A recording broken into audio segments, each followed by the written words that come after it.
Hello ನಮಸ್ಕಾರ, ನಾನು ಕೊಪ್ಪಳದಿಂದ Sharanappa news 18ಗೆ ಸ್ವಾಗತ. ನ್ಯೂಸ್ 18 ಸಬ್ಸ್ಕ್ರೈಬ್ ಆಗಿ ನ್ಯೂಸ್ 18 ಸಾಮಾಜಿಕ ಚಾನಲ್ ಫಾಲೋ ಮಾಡಿ. ಕೈಗಾರಿಕೆಗಳು ಒಂದೇ ಪ್ರದೇಶದಲ್ಲಿದ್ದರೆ ಅದು ಅನಾಹುತ ಮಾಡ್ತದೆ ಅನ್ನೋಕ್ಕೆ ಕೊಪ್ಪಳ ತಾಲೂಕು ಉದಾಹರಣೆಯಾಗಿದೆ. ಏನು ವಿಶೇಷ ಆರ್ಥಿಕ ವಲಯ SEZ ಬಂತು, ಆ ಸಂದರ್ಭದಲ್ಲಿ ಕೊಪ್ಪಳ ಜಿಲ್ಲೆಯಲ್ಲಿ ಸರಿಸುಮಾರು ಒಂದೇ ಪ್ರದೇಶದಲ್ಲಿ 23ಕ್ಕೂ ಹೆಚ್ಚು ಉಕ್ಕು ಕಾರ್ಖಾನೆಗಳಿವೆ. ಅದರಲ್ಲಿ ಬೃಹತ್ ಉಕ್ಕು ಕಾರ್ಖಾನೆಗಳಿರುವ ಕಾರಣಕ್ಕಾಗಿ ಈ ಪ್ರದೇಶ ಅತ್ಯಂತ ಅಪಾಯಕಾರಿಯಾಗಿರುವಂಥ ಪರಿಸರವನ್ನು ಹೊಂದಿದೆ. ಇಲ್ಲಿ ಜನರ ಜೀವನ ಅಸ್ತವ್ಯಸ್ತಗೊಂಡಿದೆ, ಜೊತೆಗೆ ಇಲ್ಲಿ ಅನಾರೋಗ್ಯ ಸಹ ಕಾರಣವಾಗಿದೆ.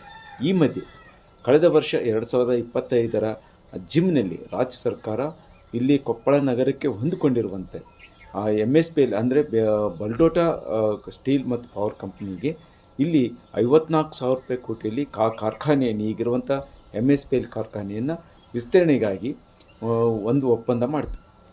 ಇದು ಕೊಪ್ಪಳ ನಗರಕ್ಕೆ ಹೊಂದಿಕೊಂಡಿರುವಂಥ ಕಾರಣಕ್ಕಾಗಿ, ಜೊತೆಗೆ ಈಗಾಗಲೇ ಪರಿಸರ ಹಾಳಾಗ್ತಾ ಇರುವಂಥ ಕಾರಣಕ್ಕಾಗಿ ಮತ್ತು ಇನ್ನೂ ಬೃಹತ್ ಉಕ್ಕು ಕಾರ್ಖಾನೆ ಬರೋದರಿಂದ ಈ ಪರಿಸರ ಕೊಪ್ಪಳ, ಭಾಗ್ಯನಗರ ಮತ್ತು ಈಗೇನು ಇರುವಂಥ ಅಲ್ಲಾನಗರ, ಬಗನಾಳು, ಕುಣಿಕೇರಿ, ಗಿಣಿಗೇರಿ, ಬಸಾಪುರ ಮತ್ತು ಈ ರೀತಿಯ ಒಂದಿಷ್ಟು ಗ್ರಾಮಗಳು ತೀವ್ರ ಸಂಕಷ್ಟ ಎದುರಿಸ್ತವೆ ಅನ್ನೋದು ಇದೆ. ಜೊತೆ ಸರಿಸುಮಾರು ಒಂದು 2 ಲಕ್ಷ ಜನ ಈ ಕಾರ್ಖಾನೆಗಳ ಧೂಳು ಮತ್ತು ಪರಿಸರ ಹಾನಿಯಿಂದ ಉಸಿರಾಟ ತೊಂದರೆ ಮತ್ತು ಈ ರೀತಿಯ ಸಮಸ್ಯೆಗಳು ಎದುರಿಸ್ತಾರೆ ಕಾರಣಕ್ಕಾಗಿ ಇಲ್ಲಿ ಬಲ್ಡೋಟ ಕಾರ್ಖಾನೆ ವಿಸ್ತರಣೆ ಮಾಡಬಾರ್ದು. ಜೊತೆಗೆ ಏನು ಗಿಣಿಗೇರಿ ಬಳಿ ಇರುವಂಥ ಮುಕುಂದ ಸುಮಿ ಕಾರ್ಖಾನೆಯನ್ನು ವಿಸ್ತರಣೆ ಮಾಡಬಾರ್ದು ಅನ್ನುವಂಥ ಹೋರಾಟ ಆರಂಭವಾಗಿದೆ.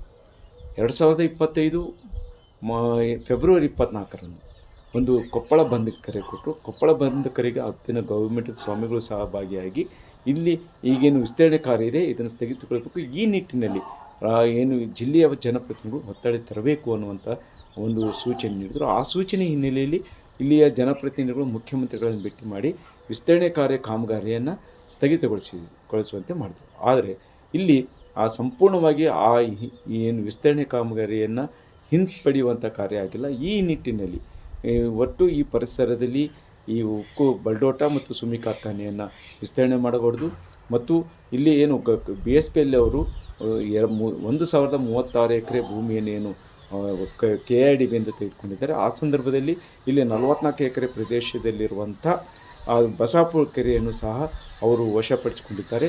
ಅದನ್ನು ಸಾರ್ವಜನಿಕ ಉಪಯೋಗಕ್ಕೆ ಬಿಡಬೇಕು ಅನ್ನುವಂಥ ಉದ್ದೇಶವನ್ನು ಇಟ್ಟುಕೊಂಡು ಅವರು ಹೋರಾಟವನ್ನು ಮಾಡಿದರು. ಆ ಸಂದರ್ಭದಲ್ಲಿ ಈ ಎಲ್ಲವನ್ನೂ ಪರಿಶೀಲಿಸಿ ಸರ್ಕಾರ ಕ್ರಮ ಕೈಗೊಳ್ಳಬೇಕು ಅನ್ನೋದಂತೆ ಇತ್ತು. ಆದರೆ ಇದು ಆಗದೇ ಇರುವಂಥ ಕಾರಣಕ್ಕಾಗಿ ಇಲ್ಲಿ ಕೊಪ್ಪಳ ಬಚಾವೋ ಆಂದೋಲನ ಸಮಿತಿ ಮತ್ತು ಕೊಪ್ಪಳ ಪರಿಸರ ಹಿತರಕ್ಷಣೆ ವೇದಿಕೆಗಳು ಕಳೆದ 117 ದಿನದಿಂದ ನಿರಂತರ ಅನಿರ್ದಿಷ್ಟಾವಧಿ ಮುಷ್ಕರ ನಡೆಸಿದ್ದಾರೆ.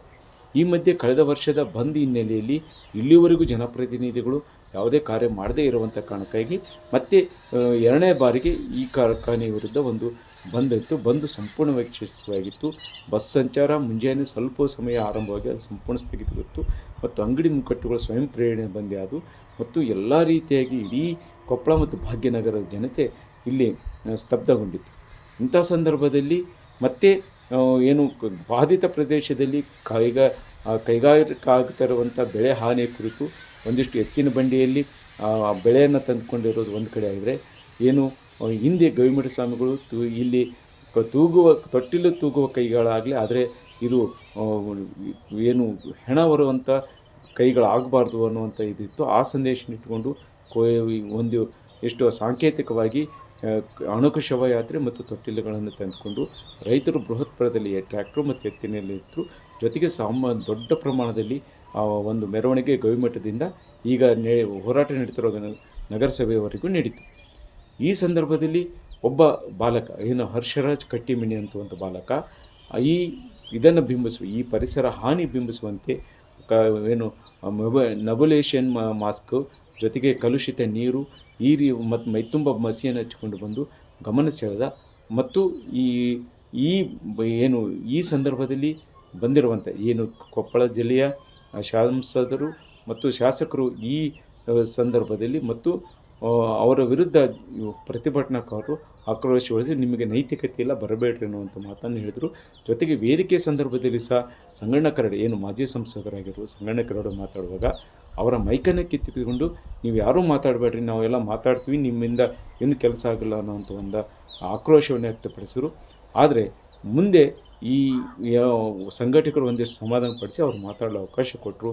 ಆದರೆ ಒಟ್ಟಾರೆ ಹೇಳೋದಾದರೆ ಕೊಪ್ಪಳ ಜಿಲ್ಲೆಯಲ್ಲಿ ಇರುವಂಥ ಕಾರ್ಖಾನೆ ವಿರುದ್ಧದ ಹೋರಾಟ ತೀವ್ರಗತಿಯಲ್ಲಿ ಬರ್ತಾ ಇದೆ. ಮುಂದಿನ ದಿನಗಳಲ್ಲಿ ಇನ್ನಷ್ಟು ತೀವ್ರವಾಗಿ ಎಲ್ಲ ಸಾಧ್ಯತೆಗಳಿದೆ. ಈ ನಿಟ್ಟಿನಲ್ಲಿ ಸರ್ಕಾರ ಕ್ರಮ ಕೈಗೊಳ್ಳಬೇಕಾಗಿದೆ ಅನ್ನೋದು ಎಲ್ಲರ ಅಭಿಪ್ರಾಯ ಆಗಿದೆ. ಬೆಲ್ಡೋಟ ಕಂಪನಿ ವಿಸ್ತರಣೆ ಆಗಬಾರ್ದು ಅನ್ನೋ ಒಂದು ನಿಟ್ಟಿನಲ್ಲಿ ನಮ್ಮ ಒಂದು ಹೋರಾಟ ಶುರುವಾಗಿದೆ. ಯಾಕೆ ವಿಸ್ತರಣೆ ಆಗಬಾರ್ದು ಅಂತ ಅನ್ನೋದಕ್ಕೆ ಒಂದಿಷ್ಟು ಕಾರಣಗಳನ್ನು ಹೇಳ್ತೀನಿ ನಾನು. ಯಾಕಂದರೆ ಅಕಸ್ಮಾತ್ ಬೆಲ್ಡೋಟ ಕಂಪ್ನಿಯವರು ವಿಸ್ತರಣೆ ಮಾಡಿದ್ದೇ ಕರೆ ಆಯಿತು ಅಂತಂದರೆ ನಮ್ಮ ಕೈ ಕಾಲುಗಳು ಎಲ್ಲ ಮಸಿ ಮಸಿ ಆಗ್ತಾವೆ. ಈಗೇನು ಬೆಳ್ಳಗೆ ಕಾಣಿಸಕತ್ತಾವಲ್ಲ, ಮುಖ, ಕೈ, ಕಾಲು, ಮನಿ ಎಲ್ಲ ಫುಲ್ ಮಸಿ ಆಗುತ್ತಾ. ಮಸಿ ಆದರೆ ನೆಲ ಕ್ಲೀನ್ ಮಾಡ್ಕೋಬೋದು, ಮನೆಗೆ ನೀರು ಹಿಡಿದು ಕ್ಲೀನ್ ಮಾಡ್ಕೋಬೋದು. ಬಟ್ ನಾವು ಏನು ಇನ್ಹೇಲ್ ಮಾಡ್ತೀವಲ್ಲ, ನಾವು ಉಸಿರನ್ನು ಏನು ತಗೋತೀವಲ್ಲ, ಅದು ಒಳಗಡೆ ಶೇಖರಣೆ ಆಯಿತು ಅಂತಂದರೆ ನಮಗೆ ಫ್ಯೂಚರ್ ಡೇಸ್ನಲ್ಲಿ ಲಂಗ್ಸ್ ಕ್ಯಾನ್ಸರ್ ಬರ್ಬೋದು, ಅತಿ ಮಾರಕವಾಗಿರುವಂತಹ ಸ್ಕಿನ್ ಪ್ರಾಬ್ಲಮ್ಸ್ ಬರ್ಬೋದು. ಇಂಥ ಒಂದು ಹಲವಾರು ಸಮಸ್ಯೆಗಳನ್ನು ನಾವು ಎದುರಿಸಬೇಕಾಗ್ತಿದೆ.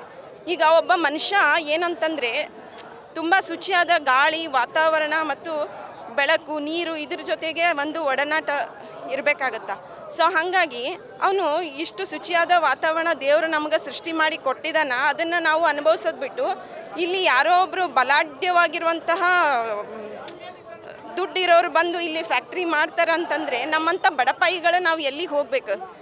ಇರೋದು ಒಂದು ಮನೆ ಕಟ್ಟಿಸ್ಕೊಂಡು ಅದ್ರಾಗ ಅದು ಲೋನ್ ಮುಟ್ಸತ್ಲಿಗೆ ನಮ್ದು ಹೈರಾಣ ಬಿದ್ದು ಹೋಗಿರ್ತೈತಿ. ಎಲ್ಲರದು ಇನ್ಕ್ಲೂಡಿಂಗ್ ಎಲ್ಲರದು ಹೇಳಕತ್ತೀನಿ ನಾನು. ಸೊ ನಾವಿಂಥ ಒಂದು ಪರಿಸ್ಥಿತಿ ಒಳಗೆ ನಾವು ಕೊಪ್ಪಳ ಜನ ಮೊದಲೇ ಇದು ಏನಂದರೆ ಹಿಂದುಳಿದ ಜಿಲ್ಲೆ ಅನ್ನೋ ಒಂದು ಹಣೆಪಟ್ಟಿ ಕಟ್ಕೊಂಡೈತೆ. ಇಲ್ಲಿರುವ ಜನರು ಬೇರೆ ಕಡೆ ಗುಳೆ ಹೋಗೋದು ಸಾಮಾನ್ಯ, ನಿಮಗೆಲ್ಲ ಗೊತ್ತಿರೋ ವಿಷಯ. ಸೊ ಇಂಥ ಒಂದು ಫ್ಯಾಕ್ಟ್ರಿಗಳು ವಿಸ್ತರಣೆ ಆಯಿತು ಅಂದರೆ ನಾವು ಭಾಳ ಸಮಸ್ಯೆಗಳನ್ನು ಅನುಭವಿಸ್ತೀವಿ ರೀ. ಇದು ಏನಂದರೆ ಭಾಳ ಒಂದು ವಿಷಾದವಾದ ಸಂಗತಿ ಅಂತ ಹೇಳ್ತೀನಿ. ಯಾಕಂದರೆ ಮಕ್ಕಳು ಕೂಡ ಹೊರಗಡೆ ಹೋಗಿ ಬಂದ್ರೆ, ನಮ್ಮ ಮನೆ ಒಳಗೆ ಬಂದ್ರಂದ್ರೆ ಬಾತ್ರೂಮು ಮನೆ ಎಲ್ಲ ಕರ್ರಗ ಆಗ್ಬಿಡ್ತಾವೆ. ಬೇಕಂದ್ರೆ ನಾ ಸುಳ್ಳು ಹೇಳಕತ್ತೀನಿ ಅನ್ನೋದಾಯ್ತಂದ್ರೆ ಇಲ್ಲಿ ಗವಿಶ್ರೀನಗರ 29ನೇ ವಾರ್ಡ್ ಒಳಗೆ ನೀವು ಎಲ್ಲ ಮನೆಗೂ ಹೋಗ್ರಿ. 3-4 ತಿಂಗಳು ನಮ್ಮ ಪರಿಸ್ಥಿತಿ ಏನಂದ್ರೆ ಹೇಳೋಕ್ಕಾಗಂಗಿಲ್ಲ, ಹಂಗೈತಿ. ಎಷ್ಟು ಸತ ಮನೆ ಕ್ಲೀನ್ ಮಾಡಬೇಕು, ಎಷ್ಟು ಸತ ನಾವು ಮಕ್ಕಳಿಗೆ ಶುಚಿಯಾಗಿ ಇಟ್ಕೋಬೋದು. ಅದು ಏನಂದರೆ ರಾತ್ರಿ ಮಕ್ಕೊಂಡಾಗ ಉಸಿರಾಟ ಏನೋ ಒಂಥರ ಫ್ರೀ ಅನ್ಸಲ್ಲ ನಮಗೆ. ಉಸಿರಾಡಬೇಕಾದ್ರೆ ಎಷ್ಟು ಒಳಗೆ ಶೇಖರಣೆ ಆಗಿರುತ್ತೋ ಅನ್ನೋ ಒಂದು ಭಯ. ಯಾಕಂದ್ರೆ ಫ್ಯೂಚರ್ ಡೇಸ್ನಾಗ ಕೊಪ್ಪಳ ಜನ ಅಕಸ್ಮಾತ್ ಇದು ವಿಸ್ತರಣೆ ಆಗಿದ್ದೇ ಕರೆ ಆಯಿತು ಅಂತಂದರೆ ಫ್ಯೂಚರ್ ಡೇಸ್ನಾಗ ಹೇಳ್ತೀನಿ, ಒಂದು 10-15 ವರ್ಷದಾಗ ಎಲ್ಲರೂ ಆಕ್ಸಿಜನ್ ಮಷಿನ್ ಇಟ್ಕೊಂಡು ಓಡಾಡೋದಂತ್ರ 100%. ಫ್ಯಾಕ್ಟ್ರಿಲಿಂದ ಕೊಪ್ಪಳ ಸುತ್ತಮುತ್ತ ಊರಿನಲ್ಲಿ ಕೂಡ ಅಂಕಲ್ ಫ್ಯಾಕ್ಟ್ರಿಗೆ ಬರಕತ್ತಿತ್ತು ಅಂಕಲ್. ಅದಕ್ಕಂತೇಳಿ ನಾನು ಹೋರಾಟ ಮಾಡಕತ್ತೀನಿ ಅಂಕಲ್. ಈಗ ಫ್ಯಾಕ್ಟ್ರಿ ಜಾಸ್ತಿ ಬರೋಕ್ಕೆ ಕಾರಣ ಎಲ್ಲರಿಗೂ ಆರೋಗ್ಯ ಸಮಸ್ಯೆ ಆಗತ್ತೈತೆ ಅಂಕಲ್. ದೊಡ್ಡವರಿಗೆ ಸಣ್ಣವರಿಗೆ ಎಲ್ಲರೂ ಕೂಡ ಭಾಳಷ್ಟು TV ಮತ್ತು ಎಲ್ಲ ರೋಗಗಳು ಬರಕತ್ತವ. ಕೊಪ್ಪಳ ಸುತ್ತಮುತ್ತ ಊರು ಕೂಡ ಆಗೈತೆ. ನಾನು ಫ್ಯಾಕ್ಟ್ರಿ ಬಂದ್ ಮಾಡಿಸಿ ಸೈಂಟಿಸ್ಟ್ ಅವರೆಲ್ಲ ಬಂದು ಅದು ಫ್ಯಾಕ್ಟ್ರಿಗೆ ಏನಾಗೈತೆ ಅಂತ, ಫ್ಯಾಕ್ಟ್ರಿ ಹೆಂಗೆ ಮುಚ್ಚಬೇಕು ಅಂತೇಳಿ ನೋಡ್ಕೊಂಡು ಮತ್ತು ಡಾಕ್ಟರ್ಸ್ ಬಂದು ನಮ್ಗೆ ಚೆಕ್ ಮಾಡ್ಬೇಕು ಅಂಕಲ್. ಅಲ್ಲಿ ಭಾಳ ಗಂಭೀರ ಆಗಿತ್ತು ಅಂಕಲ್. ಅಲ್ಲಿ ಜಗ್ಗು ಜನ ಕೆಮ್ತಿದ್ರು ಅಂಕಲ್. ಕಣ್ಣು ಸ್ಪೆಟ್ ಬಂದಿದ್ವು ಅಂಕಲ್. ಕಣ್ಣು ಆಪ್ರೇಷನ್ ಮಾಡ್ಕೊಂಡಿದ್ರು ಅಂಕಲ್. ಅದಕ್ಕಂತ ನಾನು ಈ ಹೋರಾಟ ಸ್ಟಾರ್ಟ್ ಮಾಡಕತ್ತೀನಿ ಅಂಕಲ್. ಇವತ್ತು ನಮ್ಮ ಶಾಲೆ ಸೂಟಿ ಐತೆ ಅಂಕಲ್. ಅದಕ್ಕಂತೇಳಿ ನಾವು ಹೋರಾಟ ಮಾಡಕತ್ತೀನಿ. ಎಲ್ಲರಿಗೂ ಅಸ್ತಮ ಬಂದವು ಅಂಕಲ್. ಅಸ್ತಮ TV ಬಂದು ಎಲ್ಲರೂ ಭಾಳ ಜನ ಸತ್ತೋಗಿದ್ದಾರೆ ಅಂಕಲ್. ಅದಕ್ಕಂತ ನಾವು ಹೋರಾಟ ಮಾಡಕತ್ತೀನಿ ಅಂಕಲ್. ಹೋರಾಟಗಾರರು ಕರೆದಿರ್ತಕ್ಕಂಥ ಈ ಹೋರಾಟಕ್ಕೆ ಮತ್ತು ಇತರ ಸಂಘ ಸಂಸ್ಥೆಗಳು ಕರೆದಿರ್ತಕ್ಕಂಥ ಈ ಬಂದ್ಗೆ ನಾವೆಲ್ಲ ರಾಜಕಾರಣಿಗಳು, ನಮ್ಮ ಪಕ್ಷದ ಮುಖಂಡರು ಸಹಮತವನ್ನು ವ್ಯಕ್ತಪಡಿಸಿ ನಾವು ಕೂಡ ನಗರ ಪ್ರದೇಶದ ಜನರಿಗೆ ಆರೋಗ್ಯದ ಹಿತದೃಷ್ಟಿಯಿಂದ ಡಸ್ಟ್ ಬರಬಾರ್ದು ಅಂತಕ್ಕಂಥ ಹಿನ್ನೆಲೆಯಲ್ಲಿ ಬಲ್ಡೋಟ ಏನು ಬಂದ್ ಅಂತೇಳಿ ಜನ ಕೂಗ್ತಾ ಇದ್ದಾರೆ, ಅವರಿಗೆ ಸಹಮತವನ್ನು ವ್ಯಕ್ತಪಡಿಸಿದ್ದೇವೆ. ಅದನ್ನು ರಾಜ್ಯ ಸರ್ಕಾರದ ಗಮನಕ್ಕೆ ಮತ್ತು ಕೇಂದ್ರ ಸರ್ಕಾರದವರು, ಇಲ್ಲಿ BJPಯವರು ಕೂಡ ಇದ್ದಾರೆ, ಕೇಂದ್ರ ಸರ್ಕಾರದ ಗಮನಕ್ಕೆ ಅವರು ಕೂಡ ತರ್ತಕ್ಕಂಥ ಕೆಲಸ ಮಾಡಿ ಜನರಿಗೆ ಆರೋಗ್ಯದ ರಕ್ಷಣೆಗೆ ನಾವು ನಿಲ್ತೇವೆ ಅಂತಕ್ಕಂಥ ಮಾತು ಹೇಳಿ. ಅವೆಲ್ಲ ಕಿರ್ಲಸ್ಕರ ಅವೆಲ್ಲ ಮಾಡೋಕ್ಕಾಗಲ್ಲ. ಅವೆಲ್ಲ ಸ್ಟಾರ್ಟಾಗಿ 26 ವರ್ಷ ಆಯಿತು, ಆಯಿತಾ. ನಮ್ಮ ನಿಲುವೇನು, ನಗರಕ್ಕೆ ಹತ್ತಿರ ಇರ್ತಕ್ಕಂಥದ್ದು ವಿರೋಧ, ನಮ್ಮ ಕಾರ್ಖಾನೆಗಳಿಗೆಲ್ಲ. ಕಾರ್ಖಾನೆಗಳಿಗೆ ಅಷ್ಟು ಕಿಚ್ಚಕ್ಕಾಗತ್ತಾ? ಅಲ್ಲ ಸರ್, ಈಗ ಅದು ಹೊಗೆ ಸೂಸ್ತಾ ಇದೆಯಲ್ಲ ಸರ್, ಅಂಥವಕ್ಕೆ ಕಂಟ್ರೋಲ್ ಮಾಡಕ್ಕೆ ನಾವು ಪೊಲ್ಯೂಷನ್ ಬೋರ್ಡಿಗೆ ಬರೀತೀವಿ. ಪೊಲ್ಯೂಷನ್ ಬೋರ್ಡಿಗೆ ಬರೆದು ಏನು ಅದಷ್ಟು ಇದು ಮಾಡೋಕ್ಕಾಗುತ್ತೆ ಅದು ಮಾಡಿಸ್ತೀವಿ. ಅಷ್ಟು ಕಾರ್ಖಾನೆ ಬಂದಾಗ ಅದ್ರ ಬಗ್ಗೆ ನಮ್ಮ ನಿಲುವಿಲ್ಲ. ಬಟ್ ನಗರಕ್ಕೆ ಹತ್ತಿರತಕ್ಕಂಥದ್ರ ಬಗ್ಗೆ ನಮ್ಮದು ಕೂಡ ತಕರಾರಿದೆ. ಜನರ ಜೊತೆ ನಿಲ್ತೇವೆ. ಅಂದರೆ ಕಾರ್ಖಾನೆಗಳನ್ನು ಈಗಿರುವಂಥ ರೈತರ ಜನರ ಸ್ಪಂದನೆಗೆ ಸಿಗುತ್ತೆ, ಮಣ್ಣೆಣ್ಣೆ ಸಿಗಬೇಕಾಗಿದೆ. ಆ ಮಣ್ಣೆಣ್ಣೆ ಕೊಡುತ್ತಾ ಅನ್ನೋದನ್ನು ಕಾದು ನೋಡಬೇಕಾಗಿದೆ. ಶರಣಪ್ಪ ಬಾಚಲಾಪುರ್, ನ್ಯೂಸ್ 18 ಕೊಪ್ಪಳ. ನಿರ್ಭೀತ, ನಿಷ್ಪಕ್ಷಪಾತ, ವಿಶ್ವಾಸಾರ್ಹ ಸುದ್ದಿಗಳಿಗೆ ಮತ್ತೊಂದು ಹೆಸರಾಗಿರೋ ನ್ಯೂಸ್ 18 ಕನ್ನಡ ಈಗ ಆಪ್ನಲ್ಲೂ ಲಭ್ಯ ಇದೆ. ದಯವಿಟ್ಟು ಇಲ್ಲಿರೋ QR ಕೋಡ್ ಅನ್ನು ಸ್ಕ್ಯಾನ್ ಮಾಡಿಕೊಂಡು ಆಪ್ ಡೌನ್ಲೋಡ್ ಮಾಡೋದಕ್ಕೆ ಮರಿಬೇಡಿ. ನಿಮ್ಮ ಬೆಂಬಲ ಹೀಗೆ ಸದಾ ನಮ್ಮೊಂದಿಗಿರಲಿ. ಧನ್ಯವಾದ.